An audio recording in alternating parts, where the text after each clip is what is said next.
Welcome into the Hump Day episode, the Best Bet Show, Field 68's finest program, among other great programs. Sponsored by BetRivers. This show is sponsored also by AirPods because they stink. So I am Goober Central rolling in with the bulky headphones today. But hey, audio quality is strong coming through the airwaves. Mr. McKeon, Mr. Root. Some games happened last night. We have more tonight, even more tomorrow. We did learn a thing or two yesterday, Kai. We'll talk about the Tom Brady thing at the end of the show, so stay tuned. Everyone's just giddy for our takes on that. That too. That's actually even bigger, Jim. That's the who she signed with who? The Liberty. Yeah, and how about and Michael in the chat? How about the Fed's decision to raise interest rates just 0.25%? That's great news for. I think we just kind of take this show completely off the college basketball tracks and just kind of run the gamut of all their topics. In all seriousness, Kai, you learned something last night. Just tell us what it was. Solid day for home teams, Matt. On the whole, BC took down Clemson in the ACC. Wow, the Tigers no longer a juggernaut there. TCU holds on, sans Mike Miles against West Virginia. Nevada rallies in the second half to beat San Diego State, as well as Kai's wallet. And then Fordham destroys SLU in the second half after getting down 5 in the first. Home teams, I think they were like 16 and 13 against the spread, but those ones stood out to me, Jim. Davidson covered without Foster Lawyer. Weird. Sorry. Yeah, that is weird. Now that's weird. Well, it's funny because part of the handicap was we want Foster Lawyer in there to turn the ball over. I know. And he wasn't there. So it was like a weird, almost anti-helpful injury, which is, of course, wonderful. TCU without Miles, I thought was really important. I mean, maybe that means even more to West Virginia. You have to take advantage of that opportunity. Like a surefire Q1A win without their best player, and you can't do it. That's a problem. And then also angry Alabama. Oh boy, won by 57 against Vanderbilt. 1.44 points per possession to 0.63 for Vandy. Kai, I think people are going to pay attention to the 3-point shooting, but Alabama shot 85% inside the arc, 17 for 20. Like it was a complete demolition, Matt. Not even fair. I think we can forget about a little bit the Oklahoma effort over the weekend and just say Bama's awesome. They're really good. No, they're fantastic. Yeah, I think people sometimes look too much at the 3-point shooting splits, but I think the how easily you can score inside the arc can get easy baskets to supplement. And yeah, Vandy absolutely did. Like it won by 57. If Alabama shoots terribly from 3 and Vandy shoots awesome, they still win by 25. So it's a nice team. Are they better than Tennessee? No. We'll find out tonight. Perhaps we'll talk Tennessee, Florida. Not yet. First, Kai, Providence at Xavier. The X-Men hosting the Friars. We've beat the Ed Cooley as an underdog drum heavily on this program. We've also talked about how good Xavier is at home. However, their recent home performances, I mean, they've gotten a lot of good wins at home against really good teams. They haven't covered emphatically, though, right? So it's a similar type of spread spot here as we saw with Marquette. Short home favorites. Zach Fremantle not playing tonight. Yeah. The question is, do you care? Because the market doesn't. Sitting at 4 right now, market has not reacted to that news at all. Well, they did react the opposite way. The market thought like me that it was -2 on the opener. I thought about taking Xavier at 2. Thought it was kind of short. Yeah, despite no Fremantle, he's great. He's arguably been their best player, certainly their highest usage player on offense. But Jerome Hunter's having an awesome year off the bench. I think he can fill in pretty nicely for them. They still have Nunji up front, a terrific guard threesome still, but Cooley as a 4-point dog, Jim, that's pretty tempting. Like Matt said, we've talked about his record as an underdog, and they certainly have a bigger glass advantage now without Fremantle in the game. If Nunji's in foul trouble, that's bad news. Shooting splits, what gives here? Xavier, number 1 in the conference in 3-point percentage. Providence, number 1 in 3-point percentage defense. Something's got to give. I think 4 is the right line at the end of the day at BetRivers. I stayed away. Yeah, I kind of thought, Fremantle out, this should come down a bunch, but his on-off impact is not that big. They're like 4 points better per 100 when he's out there. Like they're elite when he's out there and just like barely sub-elite without him because I think how good Hunter has been, Kai. The concern becomes maybe longer term, their depth. Like they really don't play much in the front court beyond Nunji, Hunter, and Fremantle. So maybe we're going to see more Deontay Miles. I think you're going to need him to actually give a few minutes, more small ball with Colby Jones. We'll see. And then Matt, just to hammer the point home, Cooley as a dog, as a road dog, 91 and 60 as a road dog in his career. Good. Just like an immediate 60% angle. It matters. I think just the way he gets them hyped for these situations.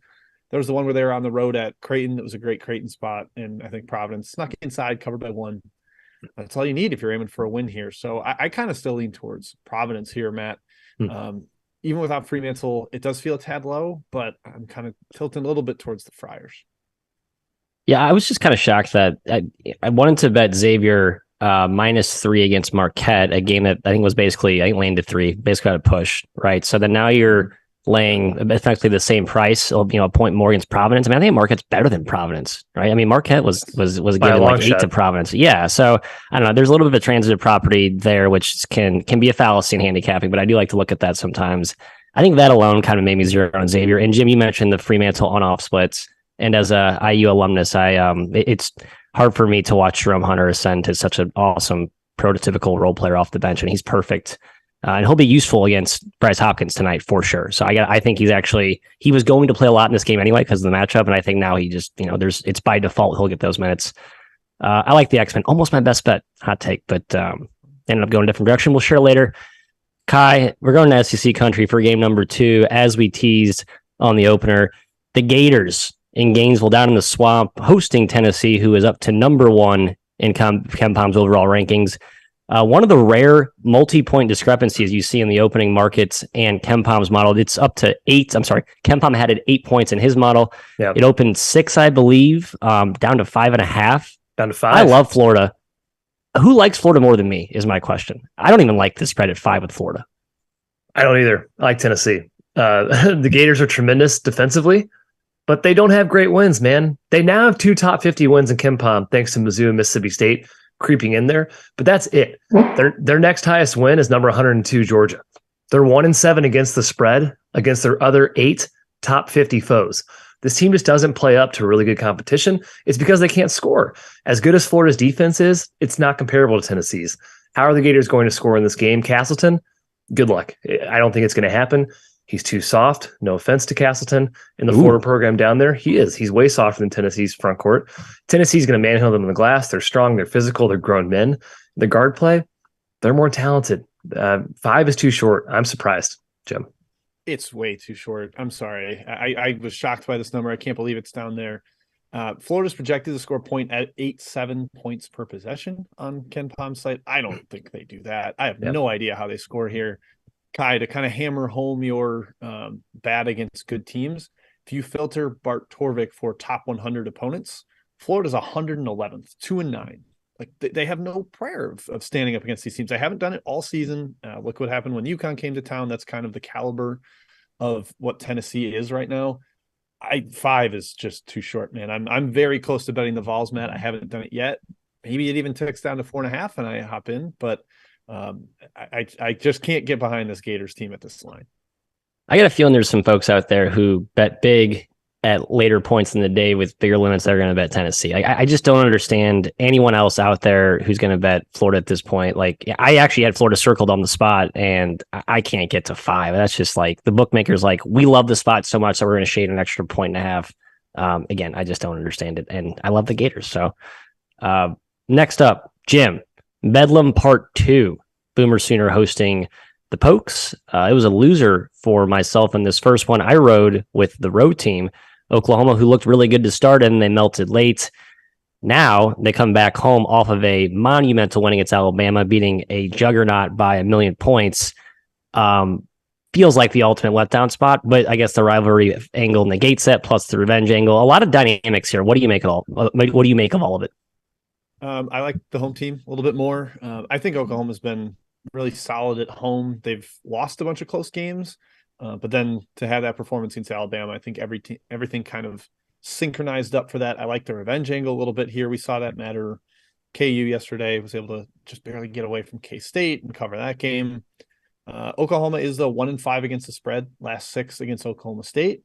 Not all of those are Porter Moser, so take that sample as small grain of salt. Probably doesn't matter that much.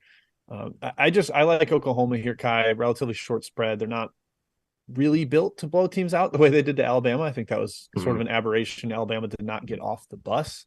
But I still, it just kind of feels more like the Sooners game, given the fact that they lost the first meeting, big rivalry. I feel like it's probably going to flip. Yeah, Bedlam, baby. Game 1, OK State made it look easy. OU scored 0.8 points per possession, 4 for 15 from 3. Ugly game. OK State probably shot above its head a bit, 41% from deep. This is going to be an ugly game. It's low scoring. Both teams are more defensive oriented. No question, Matt. OK State is more elite on that end. OU really relies on cutting. They rely on getting inside to score, and that's very hard to do against Oklahoma State. This game has huge tournament implications. Both teams pretty much on the bubble. You maybe lean the home team in that situation, especially in a rivalry game. But I do like the matchup slightly better for Oklahoma State. I just think they match up better with Oklahoma. I agree with all of those takes. I have nothing else to add. I'm just still burned by my OU annoyance in that first game. So nothing for me in this one. Moving right along. Headed to Big Ten country, Jim. Purdue hosting Penn State. The number one team in the country continues to impress. Huge lead in the Big Ten standings. They are showing no signs of slowing down or any sort of regression. Penn State can be a tricky matchup for some of these Big Ten teams, but they also, that can be a double-edged sword because they have no size up front. They can be punished by the big boys of the Big Ten. Is that what happens tonight with the biggest of the big boys in Zach Edey? Yeah, they're going to have to double like crazy, and I don't anticipate that working. Purdue usually shoots the ball quite well at home. In front of Mackey, you're going to build up some heavy momentum there. First game, Purdue shot 60% inside the arc. Edey was 14 of 21. Out-rebounded Penn State 36-25. I see no reason that any of that paint dominance doesn't continue here. Yeah. The only way Penn State sticks is if they hit like 14 threes, and I just have a hard time seeing them do that. Edey's not a great defender against somebody that shoots like this because you can put him in ball screens and you force help and suddenly there's moving parts defensively. But Penn State only took 22 threes in the first meeting. I think that's kind of a testament to how Purdue took away the arc. They know that's the route for Penn State competing here. So between the paint dominance and likely a very good painter game plan, I got to lean towards Purdue in this one, Kai. Yeah, Purdue controlled game one, Edey 30-13. You're just not going to stop them. And Purdue scores so easily against Penn State because they can't guard Edey. If they double him, they have shooters, man. They have shooters everywhere. 44% from three in that first game, and they grabbed 40% of their misses. So if you're shooting that well from three and you're also getting almost every single rebound, you're not going to be stopped. Like Jim said, and like the chat is saying, yeah, three's more than two. Penn State has to shoot in order to stay in this game. They certainly can. Also, Jalen Pickett had a pretty good game against Purdue in game one, 26, 9, and 8. Almost had a triple-double. He's a lot stronger than Purdue's guards. Even Morton, they might throw Morton on him, but Pickett's way stronger. He can eat anybody inside. Enormous game for Penn State for the tournament. I just can't see them getting it done. And Mackey and, double digits, Matt, 10 points. I might lean their way on the line, but I stayed away. Yeah, just look at Penn State's losses in conference. I know they did beat Michigan. I know they did beat Indiana. Both those were at home. Part one of that is they have kind of the Maryland-esque home road splits in league play. And losses to Michigan, Purdue, Wisconsin, Rutgers, all against legit bigs who went off against them. Wisconsin, Crawl, and Wall ate them alive inside. So if Purdue can reemphasize that, I think over is where I ultimately land on this game. I think it's a highly efficient game. I think efficiency pushes us over. And as we've learned, overs are basically printing money at this point in the season. So one last shocking thing. What would you guys guess Purdue's ATS record is at home this year? I don't think it's as good as you would think. The spreads have been big, man. Big numbers they've been laying. 3-7-1 per team. Yeah. It's okay. Not good. It's interesting. Maybe it's a little inflated. We'll see. Yeah, I kind of agree. Tough to say. Don't want to fade Zach Edey. It's time for Chat Mob Part 1. Czar, lead us. I got it. From Pat, we got George Washington and LaSalle. George Washington's lane 2 on the road against Matt, the worst team in the A10 per KenPom, LaSalle. I like George Washington. Market agrees. Been bet up to 2. I need to be saying the lines here when I intro these games. It's my fault. Hold me accountable, chat. I said the line, so it's all right.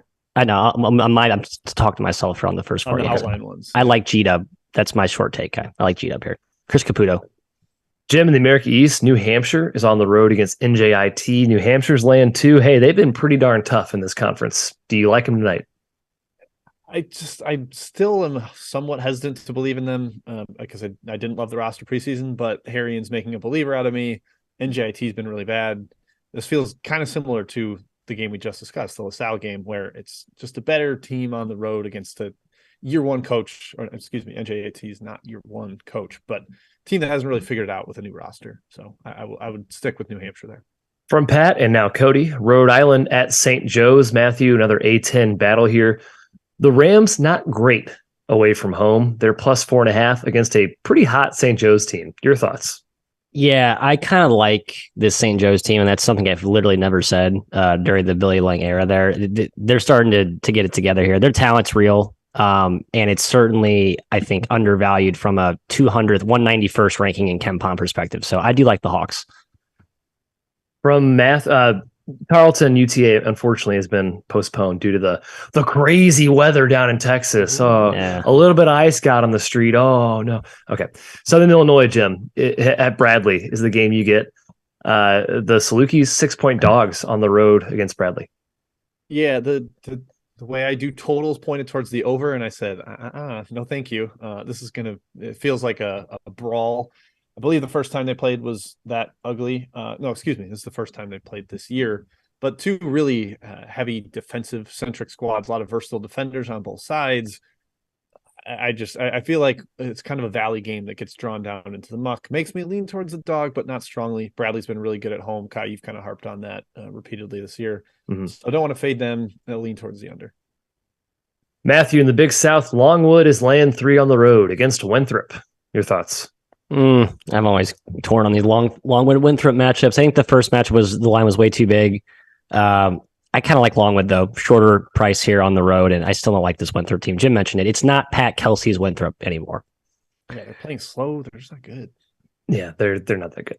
Jim, from Renzo, Army, Lehigh, 2 Patriot teams have been playing pretty well this year. Your thoughts? Yeah, I think I'd probably stick more with Lehigh right now, and it's loath for me to recommend against the troops of any nature. Yep, but -2. Yeah, Lehigh, slight home favorite there. I've just been really impressed with them with Sinclair back, kind of giving them that point guard element.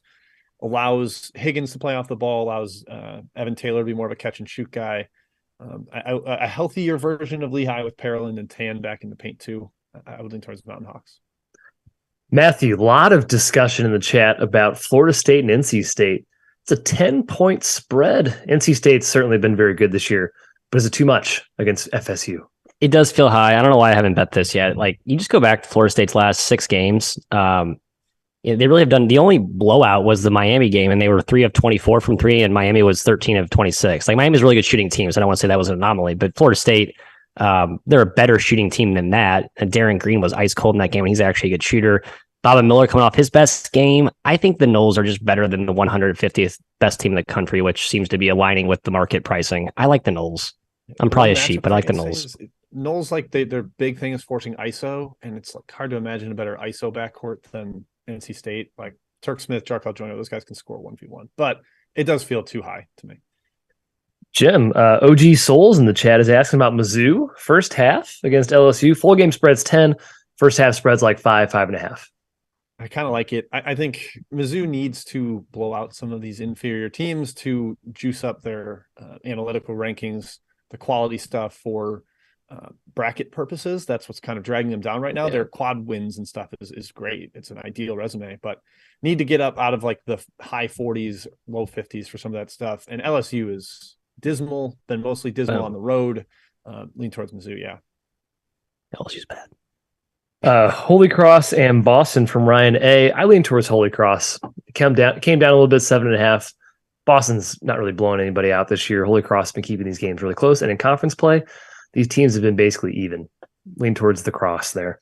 Another one from Ryan A. for the Patriot League. I'll go to Jim. He's more in tune with the Patriot. Thank you. Please do. I appreciate it. Navy at Lafayette. Navy laying 1.5 points on the road.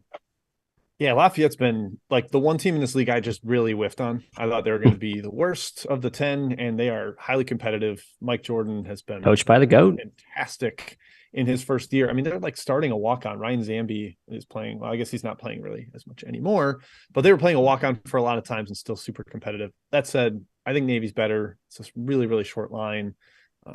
Lean towards the water troops on the road. I do too. Finally, from Ken, before we go back to the rundown here, Northern Iowa and Drake. I'll tell you what, I was waiting on Tucker DeVries news to come out to bet on Northern Iowa because I wanted to bet the Panthers. It's come down already to 7.5. Can't recommend it now. He practiced last game. He was out last game because of an illness. Kept him out. Apparently, he was on the practice floor. I tend to assume he's back. This line has felt high at first. 7.5 seems more right to me. I agree. Maybe it comes down to 7. I might bet Drake here. I know it's a big in-state rivalry there. I just think Drake's the categorically better team, but I've probably been undervaluing UNI all season, so it could be a me issue with that team. I think these games are historically quite close. Pretty close, yeah. Yes, I think so. That. Don't quote me on that. Strong program, good coaches. I think that sounds right to me. All right, I got more holstered here, but let's go back down to the rundown.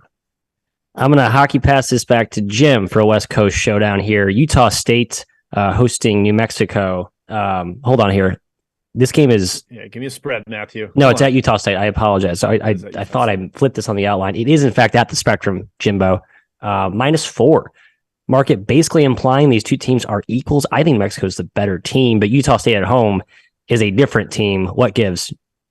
Yeah, I think I would personally give more than 4 points for home here, so it would slightly imply that New Mexico's better. No Rylan Jones takes away another creator for Utah State. I think he's still dealing with his concussion-related issues. Not good. Hope he gets well soon. I just don't think Utah State deals well with high-level athleticism. It's a team that can execute you to death with their fantastic precision offensively and can invert the floor. But Alec and Udeze can kind of defend on the perimeter. I don't think Taylor Funk stepping out to the three-point line is going to blow their minds. And the quickness off the bounce for New Mexico is really going to give Utah State's backcourt problems. So I think New Mexico keeps that one close at minimum and potentially wins. Yeah, I do lean towards New Mexico at 4.5 here. I have tons of respect for the Utah State home court, though. Very tough place to play, tough place to win. And Utah State needs this game to stay in the tourney picture. They need to pick up quality wins. They don't really have many. But 4.5 has gone a bit too far. New Mexico rocks. Their guards are awesome. Jim mentioned the athleticism edge. It's pretty big. Can Utah State handle the athletes? Their defense probably gets crushed. They just have to hope their shooting's on. And kind of like Penn State, Matt, they can shoot the crap out of the ball and they can definitely stay in games with it. But the Lobos have guarded the free well this year. And again, this team is very, very talented. I lean them in 4.5. I'll bring up the 3-point regression angle. Jordan Majeski had the deeper point on this angle, but it's on the top of my mind as I just lost VCU last night, a team that was very much against the regression forces. New Mexico is in that same boat. You look at their interior defense in league play, it hasn't really been that good. Their 3-point defense has kind of buoyed their overall defensive metrics. Utah State can score inside and out. I think it's another game I like the over. Pace, I don't really have a read on, but I think the efficiency will get you there. Total. It's a big number. 157's been bet up from 155.5 at the opener. I think 160 clears pretty easily, but again, I'm not good at totals, so take that with a big fat salt shaker. And we move along. Next up on the outline, Kai, North Carolina hosting Jeff Capel in the Fighting Pitt Panthers. Ooh, Matt, sorry. I want to step in one more stat from the Mountain West that I've discussed with a couple people not in the weave, but every team in league play is at least 5-5 to the over. It's like been a crazy over league, ridiculously efficient. Like Colorado State's 9-1, Boise's 8-2, UNLV's 8-2, Nevada's 8-2, New Mexico 7-2, Wyoming 7-2. The worst over team is Fresno at 5-5. So like that tells you how many. And they're an under team. Yeah, that's a good point. At least anecdotally in my mind. They are an under team. No, yes, great point. But Kai, as I was saying, -8.5 is the number here at Chapel Hill. Mm-hmm. Gut screams Pitt, and I mentioned this on our show yesterday. I just think there's a chance Pitt looks to be the better backcourt in this matchup. I just love the guards, the way they're playing. Like they've completely reshuffled this team.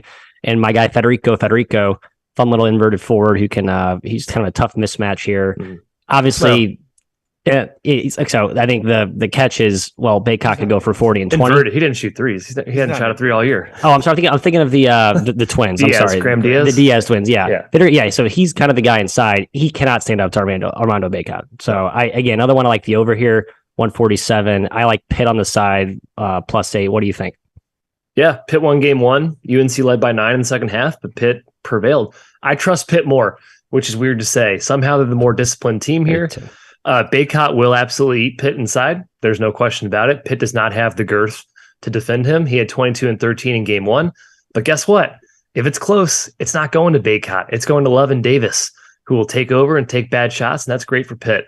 Pitt got whatever it wanted inside the arc in game 1. They shot 63% inside the arc. Burton at 31. They got to the line a lot. I think they can do it again. I think Pitt can stay with an 8 here. I like them.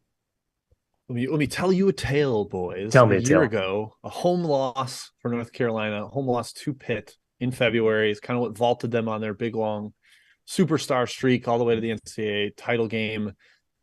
Maybe they lose again outright here. I don't think they're destined for the same kind of arc this year. We'll just say that. I think that was kind of lightning in a bottle for one season.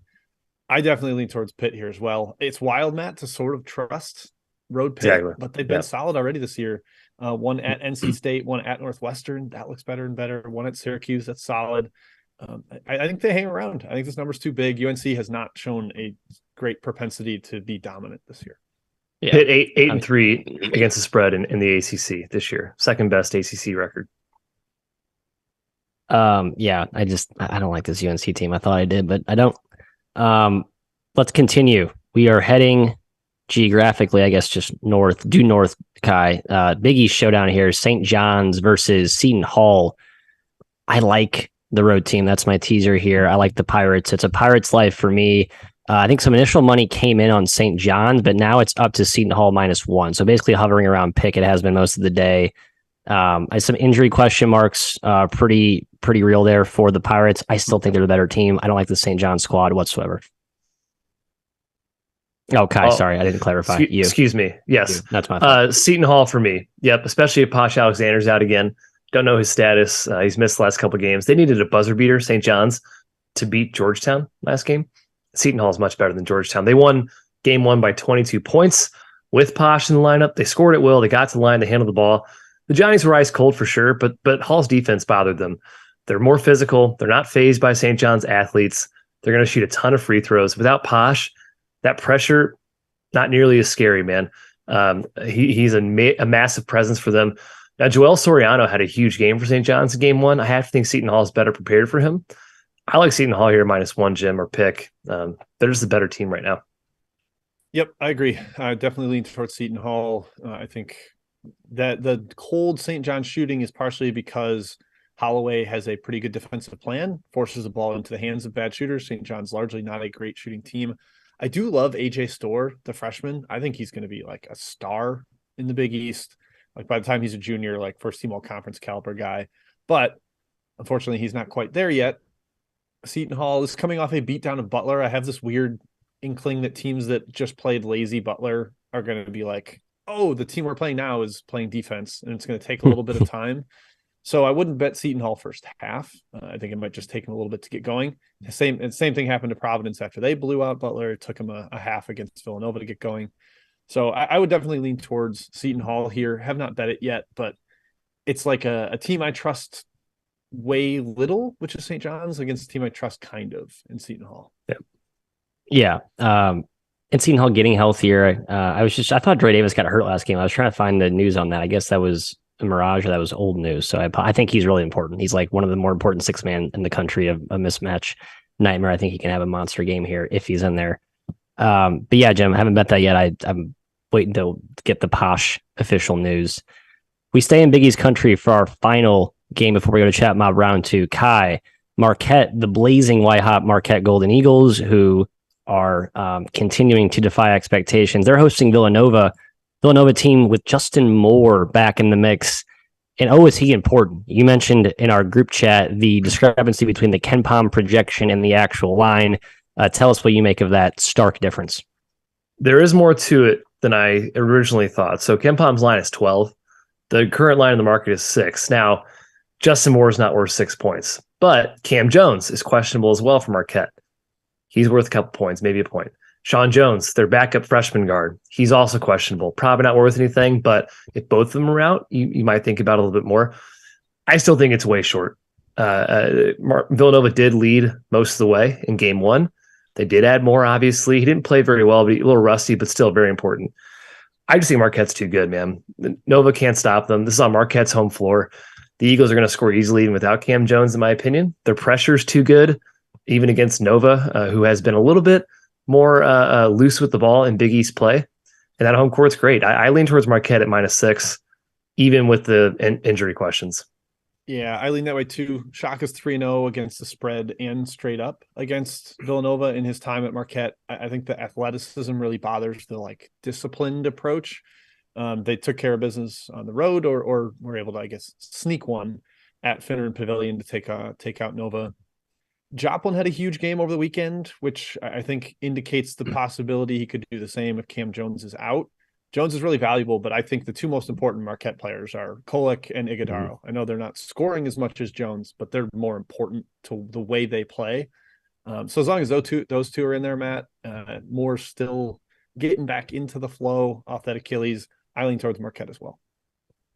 Yeah, Moore helps with ball handling, obviously. I mean, I can't believe Marquette turned over Seton Hall like 27 times. Like we keep forgetting Marquette's revelation this year has been offensive driven, but they still can turn you over and wreak havoc. They still have that element of the old vintage Shaka DNA on defense too. That's what makes them so potent. But yeah, I think Cam Jones is super important. Or counterpoint, Kai, no one matters and he's not important. So yeah, he didn't play like any in the second half against DePaul, and they scored 56 points. Like the offense is going to score. Yeah, right. Chet, Mob, round 2 starts now. All right, Matthew asks about Wofford and East Tennessee State. I'm going to Jim on this one. Wofford, I believe. Well, I lost the spread. Wofford -3 on the road at East Tennessee State. Still probably some injuries there for ETSU. Yeah, that's kind of the problem with these ETSU is it's 2 straight years where they've like, all right, let's play 9 guys and kind of get up and down, and then they lose 2 or 3 of them and are down to this mini rotation and can barely run. I still lean towards ETSU. I don't think Wofford is like this totally solved team with their coaching. I don't know. They got an interim coach right now. So I lean towards ETSU, Matt, but it's hard to bet them when there's the injury questions that they have. Yeah, no Josh Taylor, no Tipler. I don't want any part of ETSU right now. They somehow beat Chattanooga without those guys. I know Chattanooga's have Stevens. Jake Stevens. I understand. Jake Stevens is the only player in the country who matters. The only player who matters. That's my take. They just won against some injuries were tough to determine. They don't matter. Radford Presbyterian. I lean Radford. I'm not sure we're going to get any more profound takes in that game from these guys. Under. Under. Yep. 126. Not a game that was on my radar, to be honest. Matthew from Paris, UMass and George Mason. George Mason -6.5. Interesting spread. Yeah, big money. I believe it's related to Matt Cross. Kai, I might add him to my list of players who actually matter. So that list is now up to 2 names. I think he's questionable today or for sure out. Is that correct? Yeah, he didn't matter. They recovered without him. They have. I think he's awesome. Every time I watch him, it's like it's the only guy I trust that can do stuff. And they need a little bit of size. Him at all. He's a lunatic. He's probably their best player, but they play 11 guys. They are deep. Does Oduro go nuts inside? That's my thing here for Mason. I kind of like. I agree with the money. It's too high to lay it now, but I do think there's an edge up front there. Depends how the refs are calling it. If they let Wildens Levesque defend and foul, then yes, they can handle it. Jim, take Frank Martin with a touchdown against Kim English. Yeah, there you go. That's probably the handicap right there. That's a better handicap. Jim from Cody, SMU at Tulane. Tulane -8.5 at home. Yeah, this is another number said under, and I said no thank you, because Tulane has been like ludicrous offensively, and they give up 1.2 points per possession every game. SMU coming off an actually kind of impressive performance, but man, I don't have much take on the side here. It just feels like points bonanza, and because numbers point towards under, I won't bet the over, but we'll see. Tulane unders, not a profitable thing, I don't think.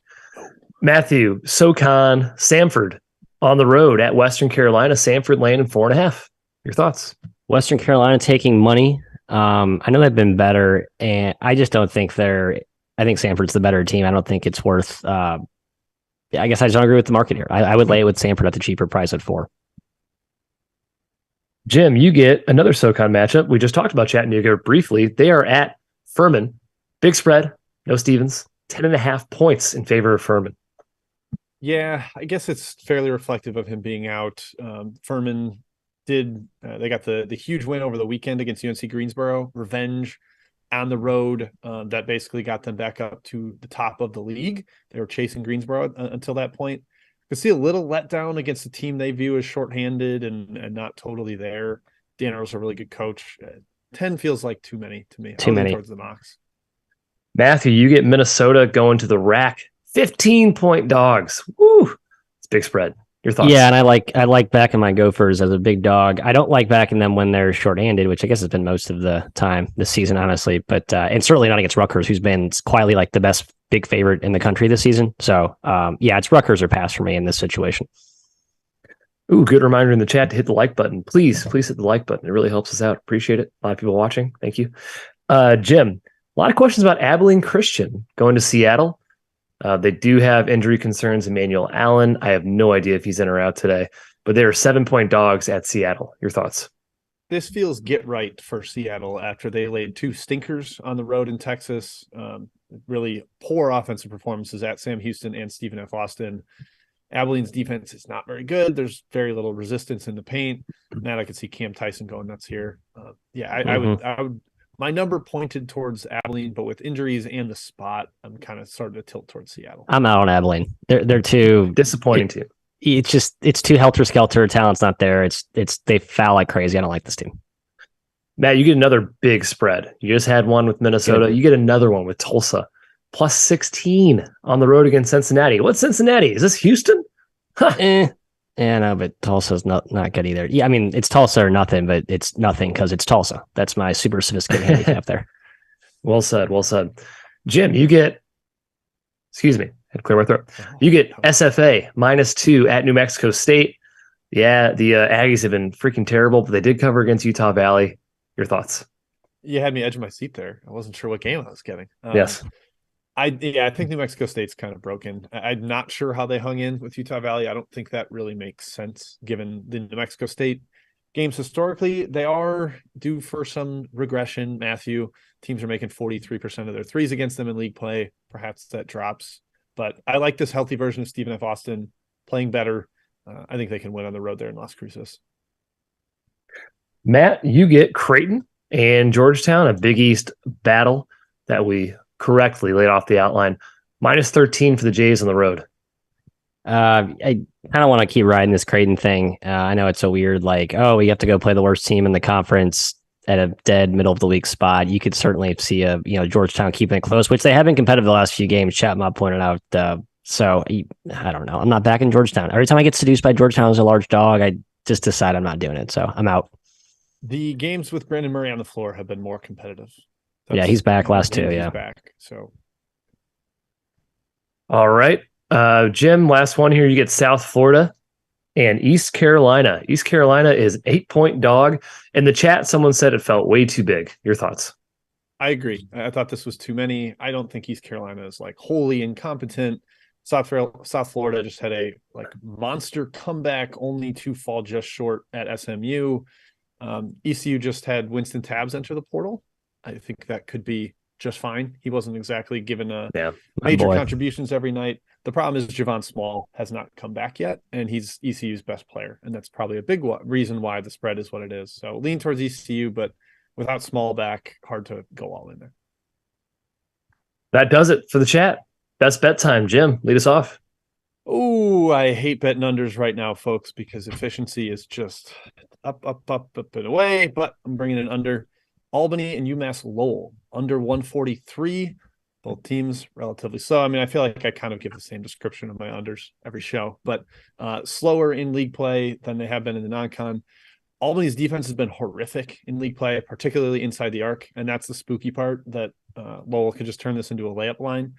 But I think tempo will be under 69 possessions. Tempo was fine yesterday with Iowa Northwestern, and unfortunately the efficiency was crazy. As long as Albany doesn't shoot the ball well from the perimeter, I think we'll be okay there. Under 143, KenPom has a 148, and Marquette has a 143. I think that tells you peek at the under. Here's my best bet, guys, and the chat disagrees with it, which means it's not going to hit. I'm going to give it away. They just disagreed with mine too, Kai, so we're off to an 0-2 start. Yeah, tough. Georgia Tech, -2 is my best bet. It's the shortest Louisville spread since December against Lipscomb. Louisville is 0-4 against the spread in spreads that are shorter than 2 or when they're a favorite. Georgia Tech's recent loss to Duke by 43 dropped them 33 spots in KenPom. That means they're undervalued, in my opinion. We have 20 other games that tells us what Georgia Tech is. They're not a good basketball team, that's for sure, but they're not as bad as they're currently ranked in analytics, in my opinion. Brandon Huntley-Hatfield is still out for Louisville. That's huge. Maybe we get Lance Terry back for Georgia Tech. I'm not sure. Regardless, their guard play way exceeds Louisville. Louisville's not going to be able to stop their dribble handoff, their ball screens. I think Georgia Tech finds a way to win this one in a short spread, -2. Yeah, Louisville's somehow under the radar bad recently. If that's possible. Like everyone knew they were terrible, and then they've quietly just been worse and worse and worse, and like no one's really talking about it. But yeah, non-competitive basically. Kind of like the angle there. I like when you get into the muck of grimy of two crap teams and trying to find into the muck. Yes, good for you. I'm going to SEC country for my best bet. I'm taking the Georgia Bulldogs catching 12 on the road at Auburn. Still stubbornly sticking to my fade Auburn angle. I know Georgia beat Auburn at home to start off conference play. So yes, there's some revenge, I guess, if you believe in that. I just think this is too many points for a team that has been really feisty. Their last few games, Georgia, a lot less competitive, but largely due to just adverse 3-point shooting splits, in my opinion. I look close to those box scores. And I still think they compete with Auburn up front. It's an older team. I think the team that travels well. Bruce Pearl said it himself in his post-game press or his pregame preview. He's like, yeah, it's an old Georgia team. I think they kind of give me they worry me because they're older and they're road tested. I think that's actually a real thing, not just coach speak. I think Georgia competes here on the road at Auburn. So that's all we got today, ladies and gentlemen. Come back and join us tomorrow, same time as always, 12 Central, 1 Eastern, 10 Pacific. Good luck tonight. Winners only.